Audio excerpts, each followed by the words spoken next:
Bonjour, bonjour et bienvenue. Je suis très heureux de vous retrouver comme chaque vendredi pour ce 34e webinaire Second Souffle. Second Souffle, donc, je vais y arriver. Voilà. Second Souffle accompagne tous les entrepreneurs en difficulté, micro-entreprises, freelance, indépendants, TPE, PME, avec ou sans salariés, avant et pendant les procédures, après la liquidation ou la cessation de leur activité.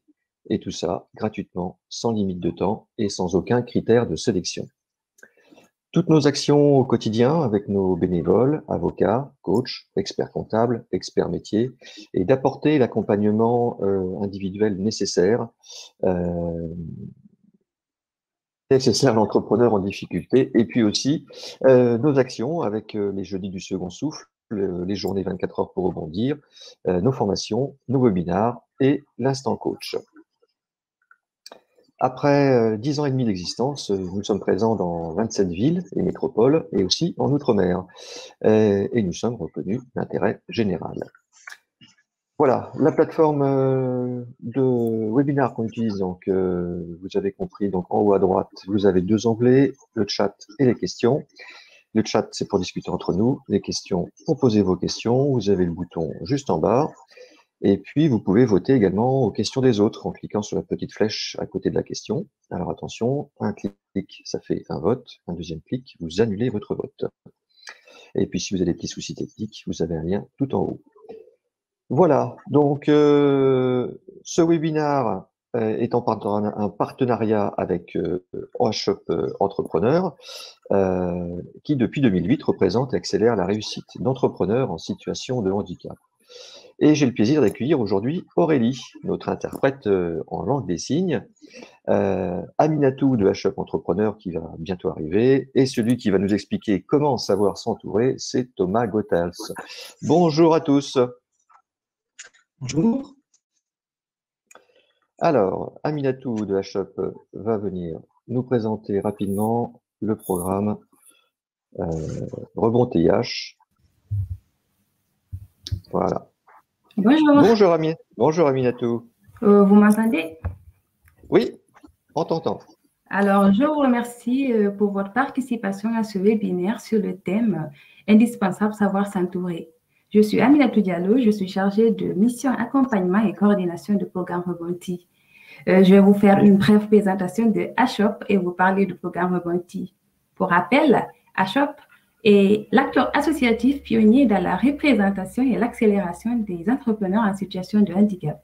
Depuis 2008, nous avons accompagné plus de 1500 entrepreneurs en situation de handicap à travers 4 programmes.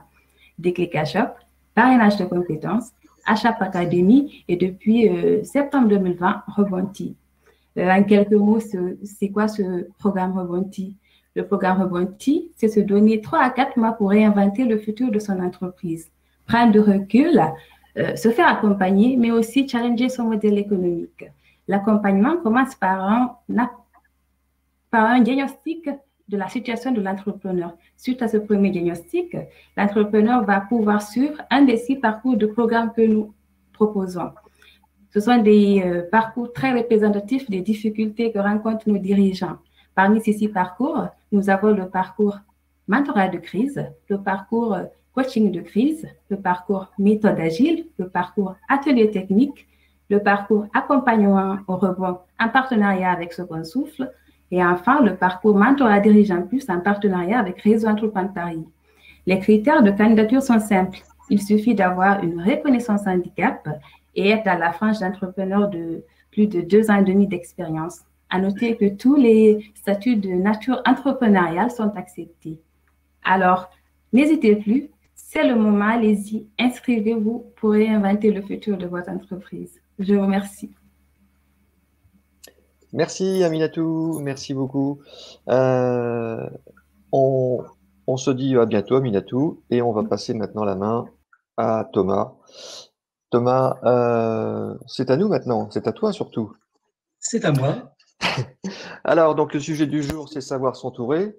Dire savoir s'entourer, mais comment passer à l'action et aller vers les autres, aller chercher des gens, ce n'est pas forcément évident. Et qu'est-ce qui peut faire qu'on va qu'on va y aller, qu'on va se dire, et c'est bon, cette fois, j'y vais. Oui, alors effectivement, c'est pas forcément évident d'aller vers l'autre. Et en particulier, je pense que un premier point important pour être capable d'aller vers l'autre, c'est de se dire qu'on a de la valeur et c'est aussi d'accorder de la valeur aux autres. À partir du moment où j'ai de la valeur et où les autres ont de la valeur, même si ce sont que des croyances et si c'est pas tout à fait, si c'est qu'un reflet de la réalité, mais que ça reflète ça reflète plutôt un système de croyances que la réalité, système de croyances qu'on peut avoir sur soi, sur les autres ou sur le monde, le fait de se trouver de la valeur et de trouver de la valeur aux autres va forcément favoriser le fait d'aller vers l'autre. Donc, si je me trouve de la valeur et que je trouve de la valeur à l'autre, je vais plutôt être dans une dynamique du type je vais aller de l'avant avec l'autre, je vais aller de l'avant avec toi. Et donc, quand je rencontre quelqu'un, ça va être beaucoup plus facile et c'est plutôt ce qu'on va rechercher dans notre cas actuel. Mais je peux aussi, moi, me trouver de la valeur, mais ne pas forcément trouver de la valeur aux autres. Je peux les imaginer comme étant peu capables, comme étant peut-être sans intérêt ou voire même mauvais. Et donc, je vais plutôt avoir envie de me débarrasser de l'autre. J'ai le sentiment qu'ils ne peuvent rien m'apporter, donc pourquoi j'irai vers eux finalement? Je peux être dans la position inverse aussi. Je peux être dans la position où, certes, je trouve de la valeur aux autres, mais moi, je me trouve sans valeur, je me trouve peut-être sans ressources, je me trouve peut-être inintéressant, je ne sais pas ce que je vais pouvoir apporter, alors que les autres, ils sont forts, ils sont intelligents, ils sont capables, et là, je vais plutôt chercher à les fuir. Enfin, il va y avoir la position où je ne me trouve pas de valeur, je ne trouve pas de valeur aux autres non plus, et donc je suis dans une position un petit peu désespérée vis-à-vis des autres, vis-à-vis de la relation que je peux imaginer avec les autres, et du coup, je vais me sentir perdu. Alors, bien sûr, c'est cette valeur qu'on va s'accorder ou qu'on va accorder aux autres, elle va changer en fonction des personnes que nous rencontrons, elle va changer en fonction de notre humeur, elle va changer en fonction des événements, mais également en fonction du contexte. Par exemple, je peux très bien me trouver de la valeur et trouver de la valeur aux autres dans un contexte personnel, mais d'un autre côté, dans un contexte professionnel, me trouver de la valeur, mais ne pas trouver de valeur aux gens qui m'entourent dans un contexte professionnel.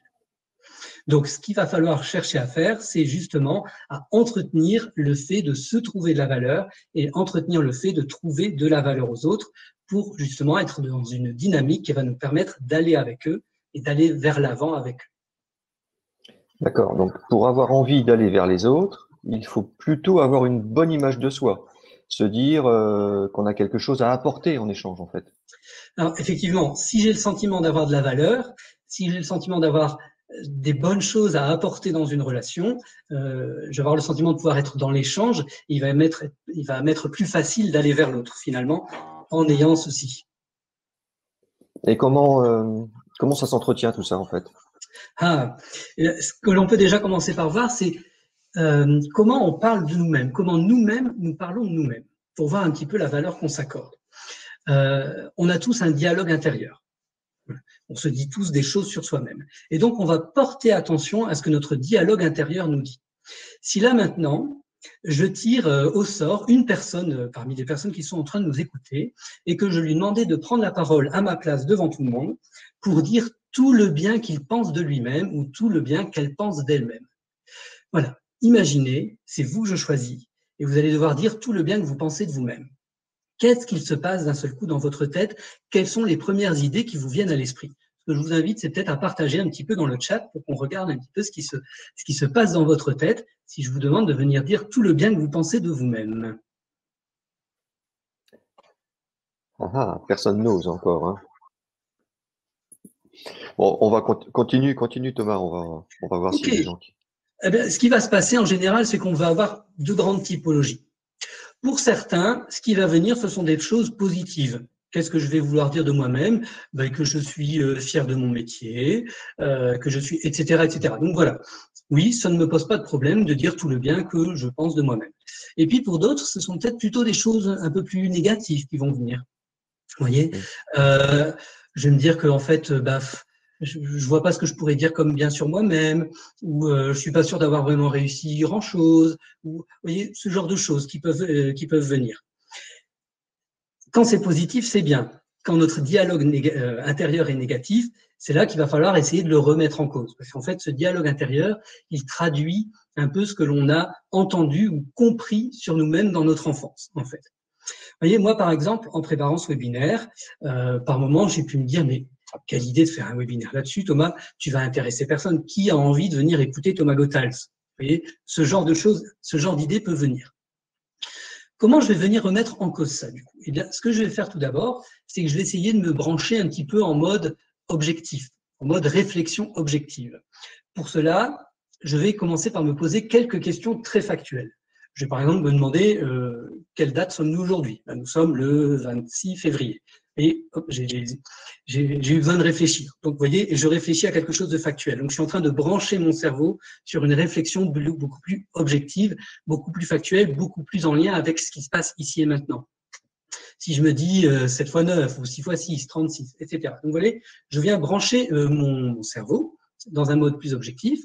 Et ensuite, je vais pouvoir, du coup, venir remettre en cause mon dialogue négatif. Ok, Thomas, tu vas faire un webinar, ça ne va intéresser personne. Tu n'intéresses personne. Est-ce bien vrai que je n'intéresse personne? Est-ce bien vrai que? Maintenant que je suis dans une démarche un peu plus objective, je vais pouvoir me demander est-ce bien vrai que? Et surtout, aller chercher des contre-exemples. J'ai quoi comme contre-exemple? Eh bien, par exemple, voilà, je suis en lien avec une personne que je rencontre une fois par mois en visio, où on échange sur différents sujets. Et la dernière fois qu'on s'est vu, il m'a dit que ces échanges étaient toujours très intéressants et très riches et l'enrichissaient beaucoup, l'échange qu'on avait.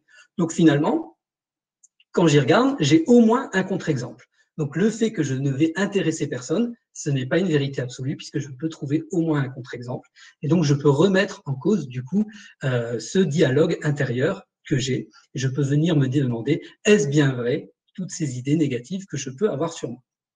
Alors, attention, ce n'est pas parce que vous ne trouvez pas de faits qui viennent contrer votre dialogue intérieur que votre dialogue intérieur est vrai pour autant.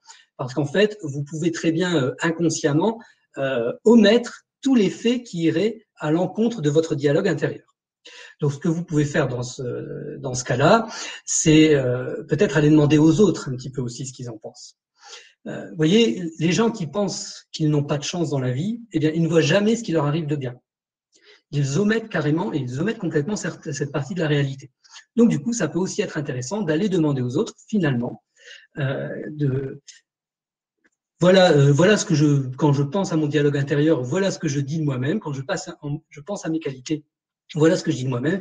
Eh bien, si j'allais demander aux autres quelles étaient leurs qualités, ou quelle qualité ils me trouvent, ou quelle est ma principale qualité. Voilà. Et donc, à partir de là, on peut se dire que finalement, parmi toutes les personnes qui nous suivent aujourd'hui, il y avait peut-être un certain nombre de personnes qui se disent peut-être qu'ils n'ont pas de qualité particulière, mais j'ai beaucoup de mal à croire que nous avons ici des personnes qui n'ont aucune qualité. Donc, vous avez forcément au moins une qualité importante. Oui, donc effectivement, tout ce que tu as dit, Thomas, ça s'est retrouvé dans le chat. Hein.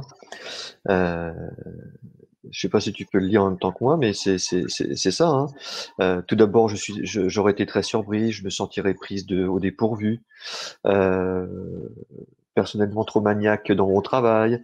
Et puis, j'avais bien aimé ce qu'avait dit. Puis-je rebondir, William? Oui, vas-y. Voilà, j'aimerais bien rebondir sur sinon, moi, je suis parfait, c'est pour cela que je suis à second souffle, lol. Alors, ouais. On entend bien le trait d'humour, bien sûr, on le comprend, mais j'invite les personnes aussi à faire attention. C'est-à-dire que ce trait d'humour sous-entend que nous ne sommes pas parfaits. Et effectivement, nous ne sommes pas parfaits. Mais attention à ce que, en fait, ce trait d'humour ne traduise pas derrière une petite croyance qui, au-delà du « je ne suis pas parfait » et peut-être, en fait, j'ai pas beaucoup de valeur, donc j'ai besoin de me dire, j'ai besoin de faire de l'humour dessus. Donc, si j'ai besoin de faire de l'humour dessus, ça peut être intéressant d'aller questionner ce qu'il y a derrière pour me dire, alors finalement, quelle est ma vraie valeur? Et je vous le redis, je pense que tout le monde ici aujourd'hui a de la valeur.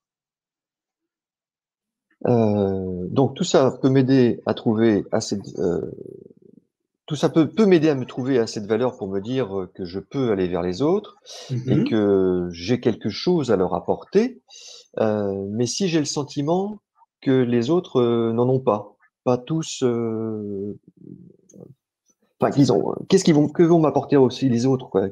Oui. Si j'ai le sentiment que finalement je suis quelqu'un de bien, j'ai des choses à apporter, mais les autres non. Oui. Alors, c'est pas Alors mon oui, cas. Hein, mais... on l'a dit tout à l'heure, il faut que je me trouve de la valeur et il faut que je trouve de la valeur aux autres pour qu'on aille ensemble quelque part. Donc, si je ne trouve pas de, j'ai l'impression quand finalement autour de moi les gens n'ont pas de valeur, eh bien, ça va être intéressant plutôt, à aller chercher, valoriser ce que les autres ont de bien malgré tout. En fait, il y a peu de chances qu'il n'y ait que des gens absolument horribles, méchants et stupides autour de vous. Voilà. Donc, je vais vous inviter à faire un exercice. Alors, je pense que c'est un exercice qui nous est proposé par Vincent Lénart, mais je n'en suis plus sûr. Et donc, je vais vous inviter à penser à quelqu'un que vous ne trouvez pas terrible autour de vous. Et bien sûr, on ne partage pas le nom dans le chat cette fois-ci. Donc voilà, pensez à quelqu'un autour de vous, dans votre entourage, que vous ne trouvez pas terrible, quelqu'un que vous n'appréciez pas trop. Puis maintenant que vous l'avez en tête, je vais vous demander un exercice très simple. Je vais vous demander de lui trouver 5 qualités. Vous allez trouver 5 qualités à cette personne que vous n'appréciez pas forcément. Et là, éventuellement, pour l'exercice, vous pouvez partager dans le chat, sans mettre le nom de la personne évidemment, mais juste lister les 5 qualités que vous trouvez. Et vous êtes peut-être en train de vous dire, mais c'est pas évident, c'est quelqu'un que j'apprécie pas. Si j'apprécie pas, c'est justement parce qu'il n'a pas de qualité. Eh bien non, peut-être que vous ne l'appréciez pas parce qu'il n'a pas de qualité à vos yeux. Ça ne veut pas dire pour autant qu'il n'en a pas. Peut-être que voilà, vous n'avez pas les mêmes cadres de référence, peut-être qu'il vient vous titiller aussi sur certaines choses, et donc peut-être que finalement vous ne voyez que ses défauts. Et en même temps, même derrière un défaut peut se cacher une qualité. Si par exemple, je n'apprécie pas quelqu'un qui, dès qu'elle arrive quelque part, il ou elle parle fort, me parle près, me touche les épaules, rigole en me secouant, etc., etc., je vais peut-être trouver cette personne envahissante. Mais d'un autre côté, c'est aussi quelqu'un qui est très sociable. Si je côtoie quelqu'un qui est extrêmement tatillon, ça veut dire aussi que c'est quelqu'un de rigoureux. Donc vous voyez, finalement, en réfléchissant en termes de qualité, on peut trouver de la qualité même aux personnes qu'on n'apprécie pas forcément, et ça nous aide même parfois à changer de regard dessus. Donc voilà. Donc comme je vous l'ai dit, je vous invite à chercher 5 qualités à ces personnes. Alors effectivement, comme le dit Laure, c'est pas facile. Mais c'est pas facile, mais voilà, en faisant ce petit travail, on peut y arriver. Alors. Et puis une fois qu'on a trouvé 5 qualités, on va plus loin. On va en trouver 2 de plus, de façon à trouver 7 qualités. Voilà. Alors, je vois que quelqu'un, Nathalie, dit que une personne qu'elle n'apprécie pas forcément, finalement, est persévérante, ambitieuse, affirmée, rigoureuse pour l'administratif et déterminée. Eh bien, Nathalie, je t'invite à en trouver 2 de plus, 2 qualités de plus. Et vous voyez comment petit à petit, on arrive à se dire qu'on peut ne pas apprécier certaines personnes et pour autant, elles peuvent avoir de la valeur. Donc, maintenant, est-ce que je suis prêt à aller vers les autres? Alors, pour certains, ça va déjà être suffisant. C'est-à-dire que j'ai de la valeur, je sais que je peux apporter aux autres, je sais qu'ils peuvent m'apporter, donc je vais être dans une dynamique qui va me permettre d'aller vers les autres. Mais on peut aussi avoir des aspects de notre personnalité qui peuvent venir interférer avec ce besoin d'aller vers les autres et avec notre capacité à aller vers l'autre. Par exemple, je peux avoir l'idée, le sentiment que dans la vie, de toute façon, il faut être fort, qu'on doit être fort et donc il ne faut pas aller demander de l'aide aux autres, on n'a pas besoin des autres. Vous voyez, si j'ai ce message qui me contraint comme ça dans la vie à me dire je dois être fort et donc je dois me débrouiller par moi-même, ça peut me freiner, ça peut m'empêcher d'aller vers l'autre. Je peux aussi avoir un certain souci de la perfection, mais un souci de la perfection qui à un moment va être tel que finalement, quand je me projette dans une idée de relation, à partir du moment où j'imagine que cette relation ne sera pas parfaite, et bien de toute façon, puisque ce ne sera pas parfait, je préfère ne pas y aller. Et vous voyez, on a tout un ensemble de messages comme ça, en lien avec notre personnalité, qui peuvent nous empêcher d'aller dans la relation, voire même, à l'inverse, qui peuvent nous faire y aller alors qu'on ne devrait pas y aller. Par exemple, si je me dis, si j'ai appris dans mon enfance qu'il faut faire plaisir aux autres, eh bien peut-être que quelqu'un va vouloir créer du lien, de la relation avec moi, alors que je n'en ai pas envie. Et comme il faut faire plaisir aux autres, eh bien finalement, je vais dire oui et je vais y aller. Donc vous voyez, même si je suis dans une position dans laquelle je me trouve de la valeur et je trouve de la valeur aux autres, je dois faire attention à ma personnalité qui parfois peut m'empêcher d'y aller ou peut me faire aller là où je n'aurais pas forcément envie d'y aller. Alors heureusement, on n'est pas sans rien face à ça. Si je me rends compte qu'en fait, je suis très fort et donc je ne vais pas demander d'aide, je ne vais pas entrer en relation avec les autres parce que je dois me débrouiller par moi-même, ça peut être intéressant d'aller chercher ce qu'on va appeler des antidotes. Alors, les antidotes, c'est quoi? Les antidotes, ce sont des petites phrases qu'on va pouvoir se répéter, un peu comme des mantras, pour venir remettre en cause ce message qu'on a à l'intérieur de nous. Tu dois être fort et tu ne dois pas demander d'aide. Par exemple, si j'ai justement ce sentiment que je ne dois pas demander d'aide aux autres, que je dois être fort et me débrouiller moi-même, j'ai aussi le droit de me dire que je peux être ouvert à moi-même et ouvert à l'écoute de mes besoins. Si je me dis que ça sert à rien d'entrer dans une relation si je suis pas sûr que tout va être absolument parfait dans cette relation et que moi-même je dois être parfait dans ma façon d'être en relation avec l'autre, j'ai aussi le droit d'être juste moi-même et de juste réussir à ma mesure. Si je sens que j'ai envie de dire oui pour être en relation avec une personne alors qu'en fait, au fond de moi, j'ai pas envie, mais voilà, dans mon enfance, j'ai appris ça, j'ai appris à faire plaisir aux autres, eh bien, j'ai aussi le droit de me prendre en considération et j'ai le droit de me respecter moi-même. Voilà, donc on peut trouver tous des petits mantras comme ça à se répéter et je vous invite du coup à les chercher dans les sagesses populaires qui sont une belle source d'inspiration. Et par exemple, si j'ai envie de dire oui alors qu'il faudrait dire non, eh bien je peux aussi me rappeler que la charité bien ordonnée commence par soi-même. Et la sagesse populaire peut nous aider. Donc maintenant on est prêt à aller vers l'autre, ça y est, c'est bon. Mais encore faut-il aller vers la bonne personne. C'est aussi ça, s'entourer, c'est trouver la bonne personne en fait. Oui, William, tout à fait, mais merci d'évoquer ce point. En effet, il y a des gens qui nous conviennent, mais il y a aussi des gens qui ne nous conviennent pas. Or, pour des raisons inconscientes, il peut nous arriver d'aller vers des gens qui ne nous conviennent pas. Ou alors de faire en sorte de mettre en place, entre guillemets, des stratégies pour générer des situations qui vont ne pas nous convenir à la fin, qui vont nous générer quelque chose de négatif à la fin. Et ça, en plus, on le fait de façon répétitive avec un certain type de situation qu'on va chercher à reproduire. On va donc choisir inconsciemment un certain nombre de partenaires parce qu'on y trouve notre compte, même si ce compte, finalement, est négatif, même si ce compte est débiteur d'une certaine façon. C'est bizarre ça quand même d'aller chercher des situations ou des relations qui nous laissent un goût amer dans la bouche.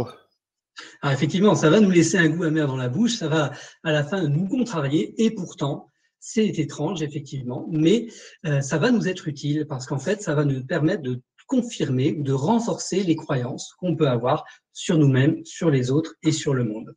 Voilà. En fait, c'est beaucoup plus facile de confirmer ses croyances que de les remettre en cause.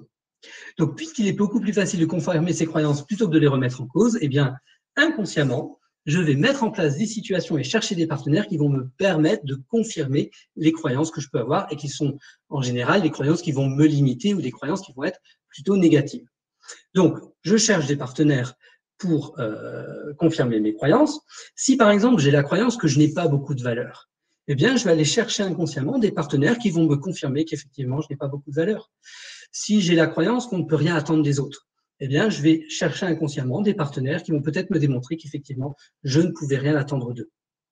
Si j'ai la croyance que, par exemple, tout ce que j'entreprends est voué à l'échec, eh bien, je risque de chercher de la même façon et peut-être consciemment des gens qui vont m'aider à réussir, mais inconsciemment, j'aurais peut-être perçu en eux quelque chose qui va me permettre de confirmer qu'en fait, tout ce que j'entreprends échoue. Alors, ce sont des situations qui peuvent paraître étranges. Je vais prendre un exemple concret. Imaginez que quelqu'un ait la croyance que dans la vie, les gens cherchent leur malheur. Les gens font tout pour qu'il leur arrive des malheurs. Bon. Eh bien, c'est une personne qui pourrait avoir cette croyance-là. Elle va peut-être chercher autour d'elle des gens qui vont rencontrer des difficultés. Et puis, elle va entrer en relation avec eux. Et puis, régulièrement, elle va leur donner un tas de conseils, de recommandations. Et tu devrais faire comme si, et t'as pas pensé à ça, etc., etc. Alors même que cette personne ne l'aura pas forcément sollicité pour avoir des conseils.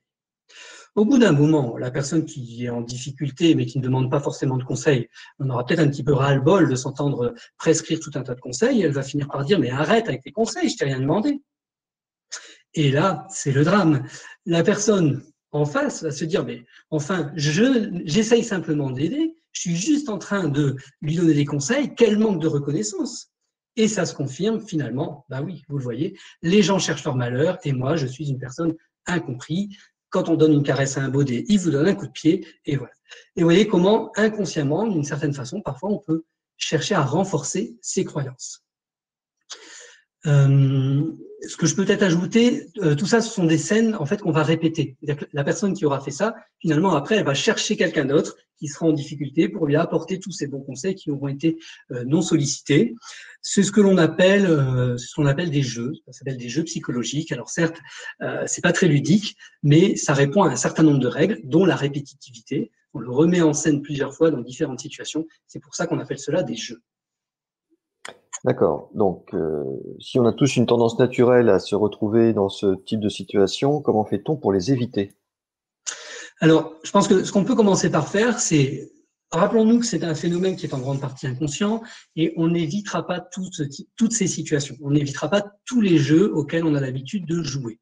On peut donc déjà se faire une raison, on peut déjà être doux avec soi-même et on peut se dire qu'à ce propos, ok, voilà, j'en éviterai certains, je les éviterai pas tous et c'est ok.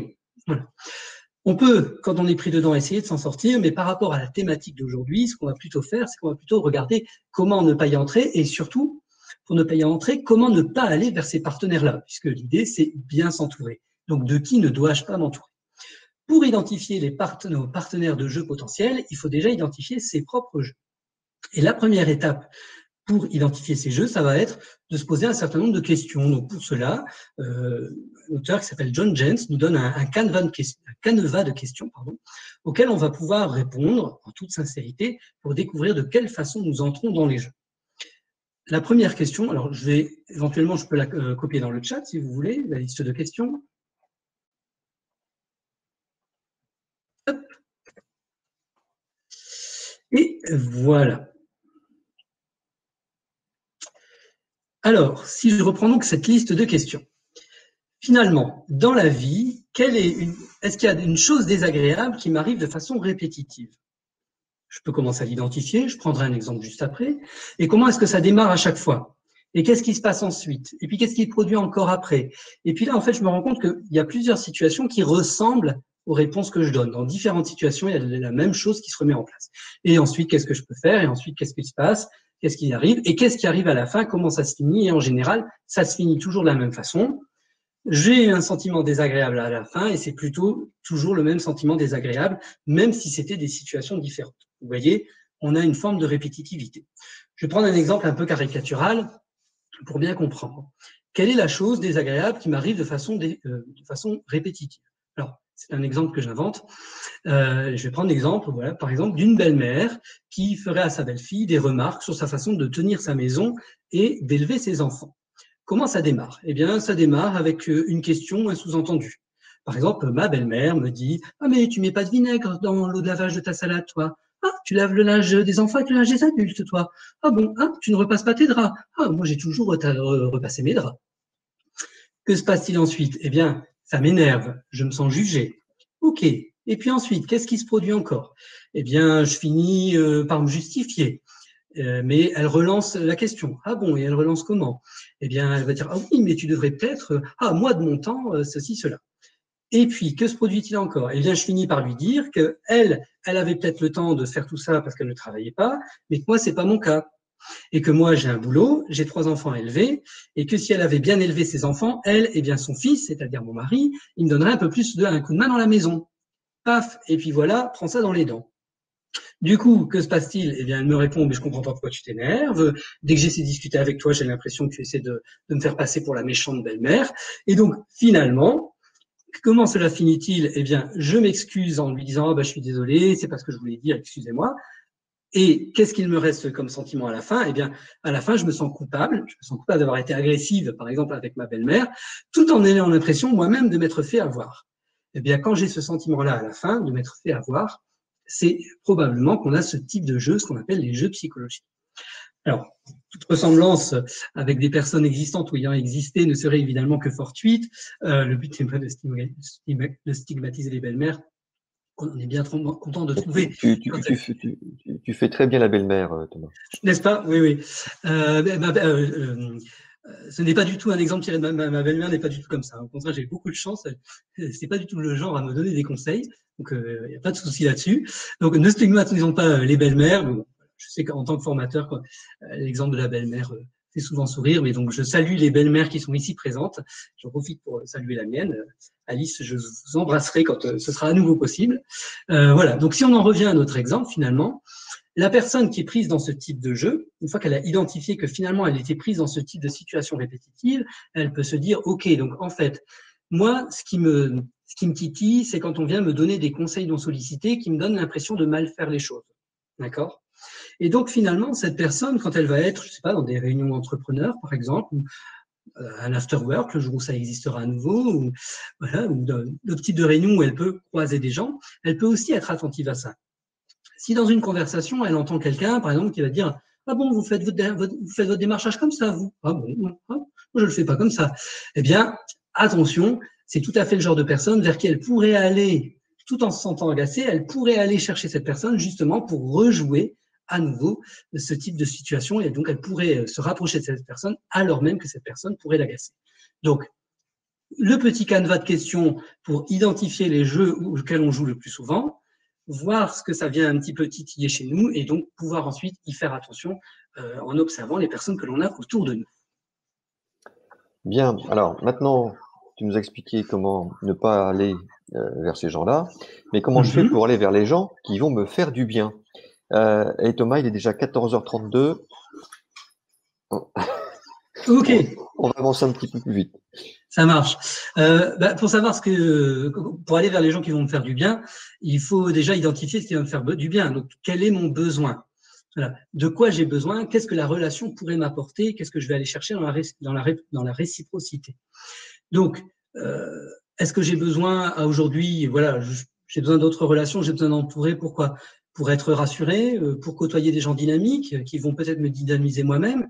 Est-ce que j'ai des idées, j'ai besoin d'en échanger, ou est-ce qu'au contraire, j'ai besoin de nouvelles idées, etc., etc. Donc, ce qui est important, c'est de commencer par se poser la question de son besoin actuel par rapport à sa situation. Et si j'ai le sentiment de ne pas savoir ce dont j'ai besoin?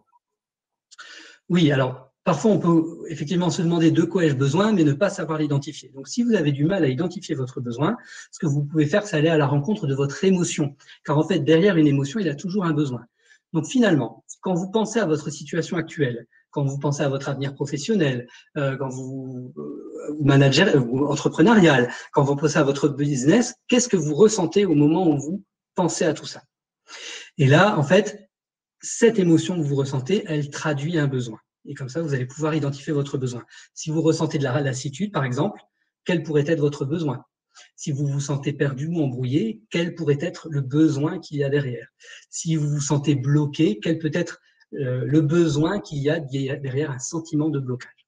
Voilà, donc, en fait, le travail sur l'émotion va pouvoir vous aider à identifier votre besoin. Et à partir de là, vous allez pouvoir réfléchir au type de personne que vous connaissez peut-être déjà, que vous avez peut-être déjà rencontré et qui pourrait répondre à votre besoin, ou au type de personne que vous aimeriez côtoyer de ce fait. Et donc, vous savez vers qui ne pas aller et vous savez vers qui aller plus facilement. Et voilà. Et du coup, ensuite, il s'agit d'aller à la rencontre des gens et de commencer à échanger pour que les choses se mettent en place. Bon, alors maintenant, je suis dans un bon état d'esprit, je me sens prêt à y aller, je sais ce que je vais chercher, mais c'était pas plus simple de se dire allez hop, j'y vais, je m'y mets, on y va, puis on aurait même pas eu besoin de faire un webinaire. Ah, effectivement, ça, pour beaucoup de gens, ça peut paraître simple. Des gens qui vont dire tu veux y aller, vas-y, tu veux rencontrer des gens, va rencontrer des gens. Mais en fait, on a aussi tout un nombre de croyances. Certaines croyances sur nous qui vont nous empêcher de le faire. Par exemple, on peut avoir la croyance qu'il y a nulle part où rencontrer des gens. Alors, c'est peut-être un peu plus vrai en ce moment, mais de façon générale, c'est pas forcément vrai. Ou alors, on peut avoir la croyance sur soi qu'on n'a jamais su créer de lien, et du coup, c'est pas aujourd'hui qu'on va commencer à savoir en faire.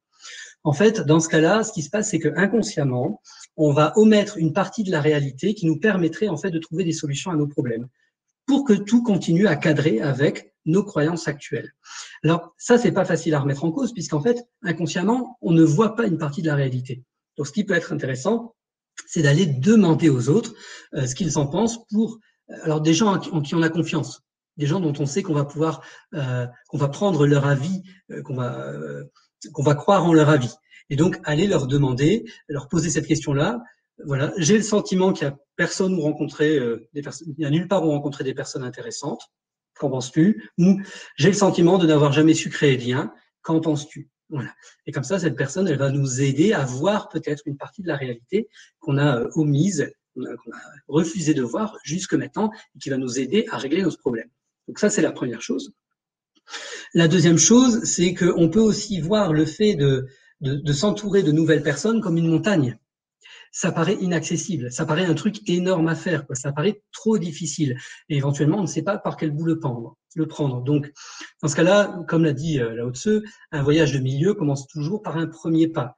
Donc, il va falloir découper votre nouveau challenge en petites étapes et voir ce qui est juste pour vous en termes de premiers petits pas que vous pourriez faire pour aller à la rencontre des autres et pour vous entourer de nouvelles personnes. Voilà. Alors, pour l'un, c'est peut-être reprendre contact avec quelqu'un qu'il appréciait. Voilà, c'est peut-être juste ça le premier petit pas, reprendre contact par téléphone. Mais peut-être que le téléphone, c'est déjà trop. Eh bien, c'est quoi une marche encore plus petite? Et une marche encore plus petite, c'est peut-être envoyer un mail ou envoyer un SMS. Mais l'idée est vraiment de se dire, plutôt que de se dire, il faut que je rencontre 20 nouvelles personnes dans les 2 mois qui viennent, c'est de se dire, OK, si je veux réussir ça un jour, c'est quoi finalement le premier pas à faire pour réussir ça? Voilà. Et découper. Bien sûr, votre satané dialogue intérieur peut venir s'inviter dans la danse et vous dire oui, mais jamais tu ne seras capable de, etc., etc. Et donc, vous pouvez refaire l'exercice. Est-ce bien vrai que? J'ai lu un livre il y a quelques années qui s'appelait Trembler mais oser. Alors, je ne me souviens pas du nom de l'autrice. Voilà, je trouve ce titre extraordinaire, Trembler mais oser. Et donc, je vais vous inviter à trembler, et à oser. On ose et on tremble moins et on ose plus devant un tout petit pas. Donc, voilà, faites un petit pas et surtout quand on a fait le premier petit pas, en fait, on se rend compte que ce qu'on imaginait être une montagne, finalement, c'est peut-être juste la butte Montmartre. Bien. Bon, alors ça, c'est ce qu'on appelle un petit peu de l'analyse transactionnelle, ça, Thomas. Non? Alors, en fait, nous avons fait de l'analyse transactionnelle sans parler d'analyse transactionnelle. Ben oui, c'est ça, parce que là, on a parlé de la vie de tous les jours, en fin de compte. Tout à fait. On a parlé de la vie de tous les jours. Alors, ce webinaire était sous l'œil de l'analyse transactionnelle. Et effectivement, l'analyse transactionnelle, c'est tout un corpus qui est finalement très pragmatique, avec des grands principes qui sont faciles à comprendre, parce que c'était la volonté de son créateur, qui est Eric Berne. Et voilà, et ça en fait aussi toute la beauté de l'analyse transactionnelle. En fait, aujourd'hui, si je reprends des termes d'analyse transactionnelle, ce que nous avons fait, c'est que nous avons parlé de position de vie sociale. Nous avons parlé de signes de reconnaissance, d'en donner et de s'en donner à soi-même. Nous avons parlé de driver, nous avons parlé de jeux psychologiques, nous avons parlé de méconnaissance, de comportement de passivité, etc., etc. Et voilà. Et c'est pour ça que je trouve l'analyse transactionnelle extraordinaire, parce qu'en fait, elle peut nous apporter beaucoup dans notre quotidien. Et oui, on sent que tu es passionné, Thomas. Merci, oui, j'adore ça. Alors, moi, j'ai encore des questions sous le coude, mais on va passer peut-être maintenant aux questions de nos visionnautes. Avant de commencer, je vais demander à Aurélie si ça va. Oui. Je parle peut-être un peu vite, Aurélie, non? Ça va, merci. Je suis. Bon. Très bien. Alors, je vais voir ce qu'il y a dans la liste des questions pour toi, Thomas. Alors, Nathalie. Nathalie, on ne voit pas les slides, plusieurs fenêtres. Ah, c'était au début, ça. Hein. Florence nous dit savoir s'entourer en temps d'abord de travailler sur soi, estime à rebooster. Ça, tu y as un petit peu répondu, ça, Thomas, peut-être? Oui, alors je vois quelqu'un demande le nom de l'auteur du canevas de formation, donc c'est John James. Je vais vous le mettre Dans le chat. Dans le chat. Ensuite, pensez-vous que l'humour soit un moyen de désamorcer une situation tendue? Alors oui, je pourrais y répondre en termes d'analyse transactionnelle d'ailleurs, parce qu'en fait, on va mobiliser de l'enfant chez nous pour faire ça. Donc oui, ça peut être une façon de désamorcer. Par contre, il ne faut pas que ce soit une façon, comment dire, il faut pas que ce soit une façon de, comment dire ça, d'éviter de parler des vrais problèmes. Voilà, c'est peut-être juste la précaution que je mettrais. Et il ne faut pas non plus que ce soit une façon de faire des sous-entendus pas très agréables qu'on va envoyer aux gens. Il faut que ce soit de l'humour sincère. Voilà. L'auteur du canevas. Alors, tu as Nathalie. S'entourer, est-ce que cela ne veut pas dire aussi se rencontrer en apprenant chacune de l'autre en apportant aussi quelque chose à celui ou celui qui nous apporte par un échange. Oui, tout à fait, Nathalie. Et d'ailleurs, dans la réflexion qu'on a eue là, on s'est posé la question de de quoi ai-je besoin, donc comment l'autre peut me nourrir. Mais bien sûr, la relation, c'est bilatéral, c'est-à-dire il y a deux personnes qui entrent en jeu, et donc l'important c'est qu'il y ait aussi une contribution réciproque. Certes, je vais me nourrir de l'autre, il va m'apporter quelque chose, j'ai peut-être besoin de dynamisme et je vais aller chercher des gens dynamiques, mais moi aussi je vais apporter quelque chose, et je vais peut-être pas l'apporter tout de suite, je vais peut-être pas tout de suite, je vais peut-être pas forcément avoir tout de suite quelque chose à lui apporter, mais en fait, on ne sait pas comment va évoluer la relation. Et peut-être qu'à un moment, je vais peut-être apporter mon humour, je vais peut-être apporter ma propre énergie, je vais peut-être apporter mes idées, je vais peut-être apporter une mise en relation. Voilà, le tout, c'est qu'il y ait finalement une contribution réciproque des deux parties pour que la relation soit équilibrée. Peut-on avoir le nom de l'auteur de Canvas, s'il te plaît? Donc celle-ci, on a répondu. Des exemples de mantras, nous demande Gersande. Alors, des exemples de mantras, donc si par exemple, la première étape, c'est d'identifier votre dialogue intérieur. Il faut que je trouve un exemple précis, c'est plus parlant. Voilà, peut-être que moi, avant ce séminaire, j'aurais pu me dire je connais bien les thématiques de l'analyse transactionnelle et c'est un sujet qui intéresse les gens, je vais les intéresser. Je connais bien les thématiques de l'analyse transactionnelle, c'est un sujet intéressant et c'est un sujet qui va les intéresser. Vous voyez, je vais en tout cas aller chercher un mantra qui est vraiment en lien avec qui va venir contrecarrer le dialogue intérieur que je peux avoir. D'accord.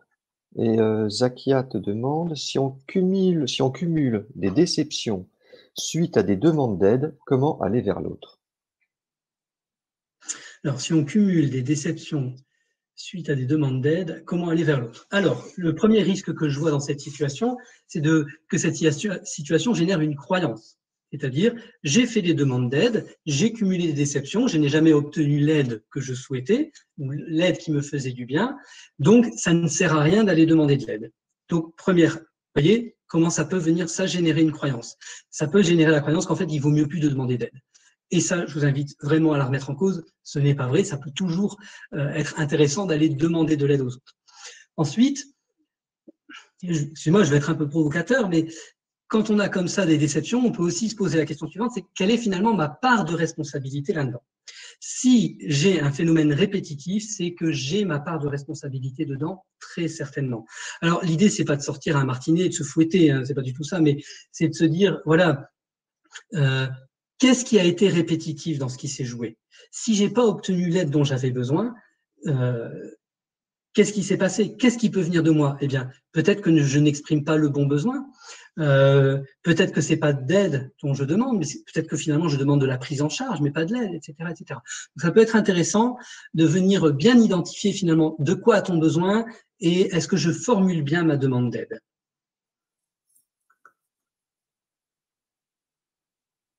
D'accord. Je vais te passer une question qui nous a été posée au début du webinaire. Oui. Donc, je vais l'afficher à l'écran pour tout le monde. Voilà, c'est une question de Stéphanie. Est-ce que vous la voyez? Alors, non, non, vous la voyez peut-être pas. Non, je ne le vois pas. C'est bon? Après, si tu me l'as dit… Alors, attendez, je recommence. Ouais, mais ça sera mieux. Attendez, j'ai un problème technique. Allez. J'ai un problème technique. Je reviens de suite. Alors, attends, je regarde. Alors, la question… Oui, vas-y, Thomas. Je voyais Daniela disait savoir s'entourer, c'est avoir confiance en l'autre. Oui ou pas. C'est-à-dire que pour vous, peut-être, mais ça peut être l'inverse pour l'autre aussi. C'est-à-dire que pour d'autres, c'est peut-être s'entourer d'abord pour ensuite créer de la confiance. Et pour d'autres, ce sera peut-être avoir d'abord de la confiance pour ensuite entrer en relation. Est-ce que c'est la relation qui génère la confiance ou est-ce que c'est la confiance qui génère la relation plus intime, entre guillemets? Ça, en fait, ça dépend un petit peu de chacun. Bon, j'ai pas écouté ce que tu as dit, je suis désolé, Thomas. C'est pas grave, je ne t'en tiendrai pas rigueur. Alors, est-ce que ça marche cette fois? Non, je n'arrive plus à partager mon écran. Bon, alors je vous lis la question. Une question de Stéphanie. Avez-vous également des astuces pour ne pas mal s'entourer, c'est-à-dire éloigner ceux qui créent des freins ou des limites Voilà. Ah, alors je vais répondre comme j'ai répondu précédemment pour commencer. C'est-à-dire, même si c'est pas agréable à voir, je pense que si on est mal entouré, la première question à se poser, c'est celle de notre propre part de responsabilité dans cette situation. Voilà. Si je suis mal entouré, si je suis entouré de gens qui créent des freins ou des limites, c'est peut-être que d'une certaine façon, je les cherche, je les attire parce qu'ils viennent confirmer des croyances que j'ai. Ils viennent finalement confirmer mes freins, ils viennent finalement confirmer mes limites. Voilà. Alors, donc j'ai d'une certaine façon ma part de responsabilité. Ça ne veut pas dire pour autant qu'on ne peut pas, bien sûr, y faire quelque chose et changer. Par ailleurs, vous parlez d'éloigner ceux qui créent des freins ou des limites. En fait, ce que je vais vous inviter à faire, Stéphanie, c'est plutôt à ne pas faire, en fait. L'idée n'est pas de chercher à éloigner les gens, n'est pas faire quelque chose pour éloigner les gens, mais la question serait plutôt qu'est-ce que je ne vais plus faire pour faire en sorte que ces gens s'éloignent d'eux-mêmes. Les gens qui viennent titiller, vous titiller et venir appuyer un petit peu sur vos freins et vos limites, ce sont certainement des gens qui jouent à des jeux psychologiques, comme je disais tout à l'heure, le concept dont j'ai parlé tout à l'heure. Certainement des gens qui jouent à des jeux psychologiques avec vous. Et donc, vous avez un point sensible. Et ces gens-là, ils viennent titiller votre point sensible. Donc, ce qu'il va falloir faire avec ces gens-là, c'est identifier quel est le point sensible que vous avez, Stéphanie, et que ces gens viennent titiller. À partir du moment où vous aurez identifié votre point sensible, eh bien, je vous inviterai à faire moins de choses. Quand ils viennent, je ne sais pas ce qu'ils font exactement, ces gens, mais par exemple, quand ils viennent vous dire, oh, tu sais, la plupart des gens qui tentent ce que tu tentes échouent. Il y a très peu de gens qui réussissent dans ce que tu es en train d'essayer de faire, etc., etc. Ah, c'est peut-être ça qui vient toucher votre point sensible. Okay. Et du coup, à partir de là, puisque votre point sensible est touché, peut-être que vous allez essayer de vous justifier. Et en fait, vous voyez, vous allez alimenter tout ça, alimenter cet échange qui, durant lequel ils viennent un peu stimuler vos freins et stimuler vos limites. Et donc, du coup, ce que je vous invite à faire, c'est à faire moins. C'est-à-dire que quand on vient toucher votre point sensible, oh, tu sais, la plupart des gens qui font ce que tu es en train de faire, ils échouent à la fin. Il y a très peu de gens qui s'en sortent. Ah bon? Ok, ben, je te remercie de m'en avoir fait part. J'en prends note. Et c'est tout. C'est vraiment ne pas faire quelque chose pour les éloigner, mais c'est finalement arrêter de faire quelque chose pour que, du coup, ça ne les nourrisse plus et ils s'éloignent d'eux-mêmes. Bien. Écoutez, si on avait fait ça avec certains politiques aux États-Unis ou ailleurs. C'est la question à Daniela que tu as répondu tout à l'heure. Hein. Savoir s'entourer, c'est savoir confiance en l'autre. Hein. Alors, attends, c'est juste pour la noter. Et puis, moi, j'en avais vu une qui était très bien. C'est Roberta qui nous dit, en fait, le secret pour être bien et avancer, c'est d'être positif, bienveillant et optimiste, tout simplement, non? Alors, oui, là où je te corrigerai, William, c'est sur le tout simplement. Effectivement, c'est le secret, mais c'est pas toujours si simple pour tout le monde, parce que sinon, on le serait tous. Voilà. Mais par contre, la première étape, si je ne suis pas positif, si je ne suis pas bienveillant, eh bien, la première étape, c'est déjà d'en prendre conscience. Ok, bon, bah, je suis pas quelqu'un je suis pas toujours bienveillant. Voilà. Je suis pas toujours positif. Déjà, j'en prends conscience. Et ensuite, qu'est-ce que je peux faire?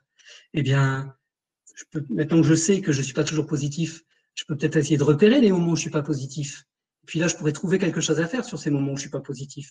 Je suis peut-être pas toujours bienveillant. Ok, je suis pas toujours bienveillant, mais j'en ai conscience.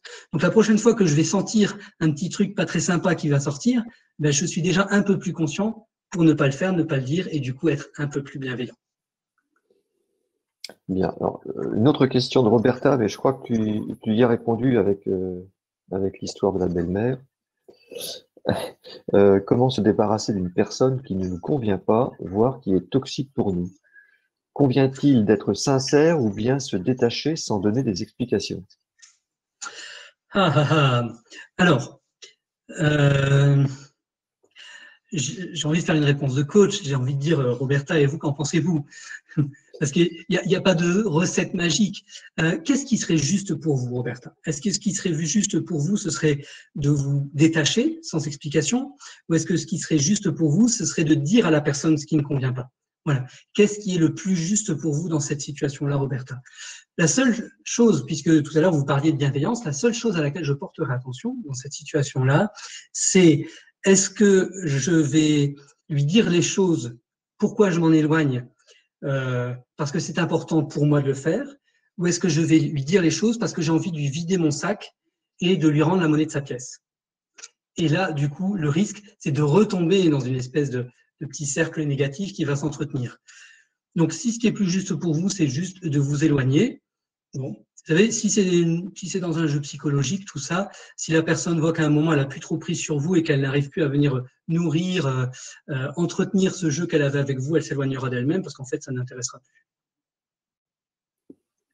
D'accord. Il y a Awa qui rebondit sur ta réponse de tout à l'heure. Comment faire pour que ces critiques malveillantes ne nous atteignent pas après avoir pris note de la remarque? Alors, ce qui peut être intéressant, c'est de savoir remettre en cause cette critique malveillante.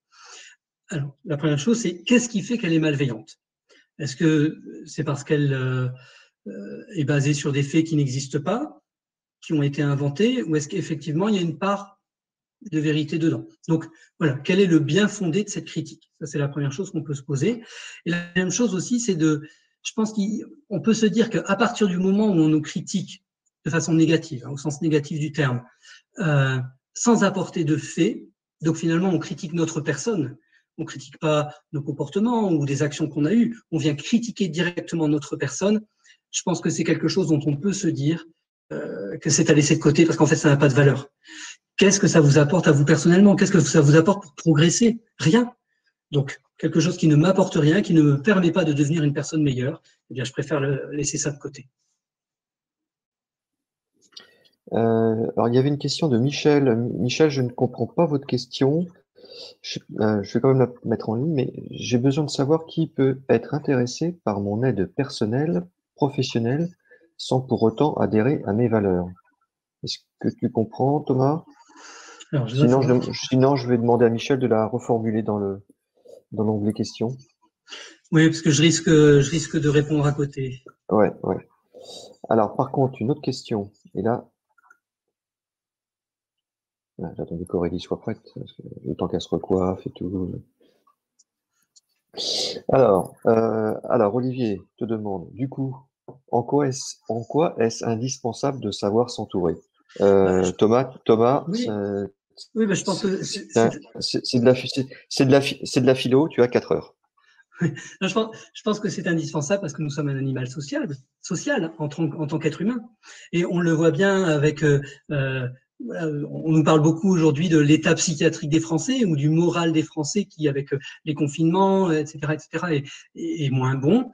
Donc, effectivement, c'est important de savoir s'entourer parce que ça nous fait grandir, parce que ça nous tire vers le haut et parce qu'on a besoin d'interaction.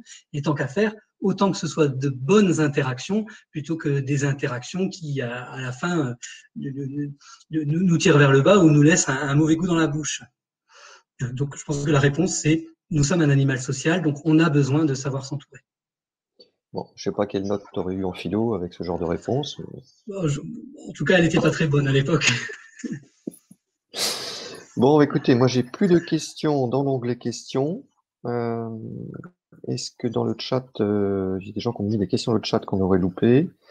Je vois un petit point d'interrogation quelque part là. Non, c'était pas pour nous. Bon, j'ai plus de questions. N'hésitez pas, on a encore quelques minutes. Pendant ce temps-là, moi je vais vous présenter le webinar de la semaine prochaine. Alors, si mon partage d'écran veut bien me fonctionner cette fois. Voilà. Alors, la semaine prochaine, ça sera un webinar Instant Coach. Encore un coach, mais un coach que nous adorons tous, que vous avez déjà rencontré ici. C'est Peggy. Peggy qui sera là la semaine prochaine. Alors, si le partage d'écran veut bien. Ça va venir, c'est un peu long. Le sujet de la semaine prochaine, c'est comment faire pour équilibrer sa vie pro et sa vie perso. Voilà, c'est avec Peggy la semaine prochaine. Je vous invite donc à vous inscrire tous. À la fin de ce webinaire, vous serez redirigés vers la page, ça y est, la page Second Souffle, et puis vous verrez cette image visuelle pour le prochain webinaire. Vous cliquez dessus et vous pourrez vous inscrire. Voilà, plus de questions. Si, moi j'avais noté des questions tout à l'heure. Oui. Qu'est-ce que j'avais noté comme question pour toi? Ah oui, il y avait des livres peut-être que tu voulais parler. J'avais vu, tu m'avais parlé de la formation 101 et de l'IFAT. Oui, bah, tout à fait, je peux en parler. Donc, en fait, ce webinaire était autour de l'analyse transactionnelle, puisque c'est un sujet qui me passionne et sur lequel je me forme depuis plusieurs années. Pour toutes les personnes qui seraient intéressées, du coup, par l'analyse transactionnelle, il y a un premier livre auquel vous pouvez vous intéresser, qui est le grand livre de l'analyse transactionnelle de Laurie Hawkes et France Bécard, de mémoire, que vous trouverez dans toutes les bonnes librairies. Et on click and collect si vous voulez faire vivre autour de vous. Voilà, donc le grand livre de l'analyse transactionnelle, qui est très bien fait, qui est très intéressant. Pour les personnes qui sont plutôt en position managériale et qui s'y intéresseraient, vous avez Manager avec l'analyse transactionnelle de Corinne Laurier, comme l'arbre, comme le laurier. Corinne Laurier, Manager avec l'analyse transactionnelle. Et puis pour les personnes qui souhaiteraient avoir un premier vernis d'analyse transactionnelle, vous pouvez suivre des formations, et en particulier ce qu'on appelle en analyse transactionnelle les formations 101, donc 101. Ce sont des formations de 2 jours qui vous donnent toutes les bases de l'analyse transactionnelle. Et quand vous suivez une formation dite 101, vous êtes sûr qu'elle est dispensée par une personne qui a été certifiée en analyse transactionnelle et qui a déjà un très bon niveau en analyse transactionnelle et qui est reconnue par les instances d'analyse transactionnelle pour dispenser ce type de formation. Donc voilà, ce sont des formations de 2 jours, c'est court et ça permet d'avoir les bases et d'en savoir un peu plus sur l'analyse transactionnelle. Vous pouvez aussi aller sur le site de l'IFAT, si vous le souhaitez, l'Institut français d'analyse transactionnelle. Vous trouverez d'autres informations dessus. Bien. Attends, hop là, attends, une dernière question, dernier moment qui vient d'arriver. Comment faire pour bien s'entourer et faire un partenariat gagnant-gagnant? Alors, comment faire pour bien s'entourer? Je pense qu'on peut reprendre ce qu'on a vu. Maintenant, je pense que à partir du moment où j'ai de la valeur, où je sais que j'apporterai quelque chose, même si je ne sais pas encore quoi, je suis pas tout de suite obligé de chercher le partenariat gagnant-gagnant. Parce qu'en fait, la relation, elle se construit avec le temps. Donc, si déjà j'ai un bon feeling avec la personne, c'est déjà ça. Et après, je verrai. En fait, on peut très bien entrer en relation avec des gens. Je vais prendre un autre exemple. Je vais aborder la question autrement. Parfois, dans une soirée, vous rencontrez quelqu'un et ça match, ça se passe super bien, vous vous entendez bien, vous devenez pote. Ok. Et pourtant, vous ne vous êtes pas dit au début, tiens, je vais chercher quelqu'un avec qui je vais être dans un partenariat gagnant-gagnant. Donc, la question n'est peut-être pas tout de suite de se dire qu'est-ce que je vais en retirer et qu'est-ce que je vais apporter concrètement, mais plutôt de se dire, voilà, de quoi j'ai besoin, quel type de personnalité je pourrais rencontrer, et on verra bien ce qui se crée. Et par contre, est-ce que je me sens capable d'en sortir si à un moment je me rends compte que c'est surtout perdant-perdant? Juste une dernière question pour me permettre de saluer Sally Benasser, que nous avons déjà reçu lors d'une journée 24 heures pour rebondir il y a quelques mois. Sally, je vous salue. Sally qui fait un travail remarquable auprès des jeunes de cité en région parisienne, je ne me rappelle plus le département, et qui est l'entreprise de menuiserie, fenêtres, je crois. Sally te pose la question, on dit que professionnalisme,